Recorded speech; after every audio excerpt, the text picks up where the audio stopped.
કપાસ બજારમાં તેજી ધીમે ધીમે રિકવરી પ્રાપ્ત કરી રહી હોય તેવો માહોલ છે તે કપાસના 20 કિલોના ઊંચામાં ઊંચા ભાવ જે શનિવારે બાબરા ખાતે 1600ની ઉપરની સપાટીએ ભાવ બોલાણો ખેડૂત મિત્રોને એક આશા બંધાણી છે કે આ વર્ષે ગુજરાતમાં મોટા પ્રમાણમાં કપાસમાં બગાડ હોવાથી અને ગુલાબી ઈયળનું નુકસાન હોવાથી મોટાભાગના ખેડૂત મિત્રોએ કંટાળીને સમયસર પિયત પાણીની સુવિધા હતી એટલે શિયાળુ પાકોમાં ચણા ધાણા જીરું વરિયાળી ઈસબગુલ જેવા પાકો છે તે વાવી દીધા છે અને કપાસ ખેંચી કાઢ્યો છે એટલે સ્વાભાવિક રીતે કપાસનું ઉત્પાદન ઓછું આવશે। પરંતુ આપણે ત્યાં હર હંમેશ અફવાઓનું બજાર ગરમ ચાલતું હોય છે, છતાં પણ આંકડાઓ છે તે ઊંચા જ મુકાતા હોય છે અને છેલ્લે એવું બનતું હોય છે કે જે પ્રમાણે ધારેલું હોય તેટલું ઉત્પાદન નથી આવતું અને બજાર એક સારી રિકવરી છે તે પ્રાપ્ત કરી લે છે। કપાસિયામાં પણ ખૂબ સારો એવો તેજી તરફી ટોન જોવા મળ્યો છે અને ખાદ્ય તેલો ખાસ કરીને સૂરજમુખી અને બીજા જે તેલો છે તેના કરતાં કપાસિયા તેલ છે તે થોડું ઘણું નીચું ચાલતું હોવાથી અત્યારે આપણે જોઈએ છીએ કે સિંગ તેલના ભાવ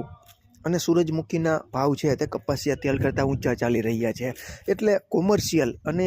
મધ્યમ વર્ગ છે તે કપાસિયા તેલ તરફ આકર્ષાઈને ખરીદી કરે છે એટલે કપાસિયા તેલની ડિમાન્ડ પણ ધીમે ધીમે નીકળી રહી છે અને કપાસિયા ખોળના સ્ટોકિસ્ટો હવે સક્રિય થશે તેવું લાગી રહ્યું છે કારણ કે હવે અમુક જગ્યાએ સારી ગુણવત્તાવાળો કપાસ આવી રહ્યો છે એટલે કપાસિયા ખોળના સ્ટોક કરવાવાળા વેપારીઓ સક્રિય થશે તો કપાસના ભાવમાં ખૂબ સારો એવો માહોલ કદાચ આવનારા સમયમાં બને તેવું આપણને દેખાઈ રહ્યું છે।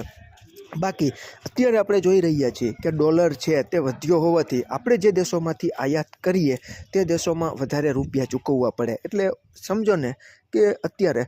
મોટાભાગના દેશોની રૂની ગાંસડીના ભાવ છે તે ચીન કરતાં લગભગ થોડા ઘણા ફેરફાર સાથે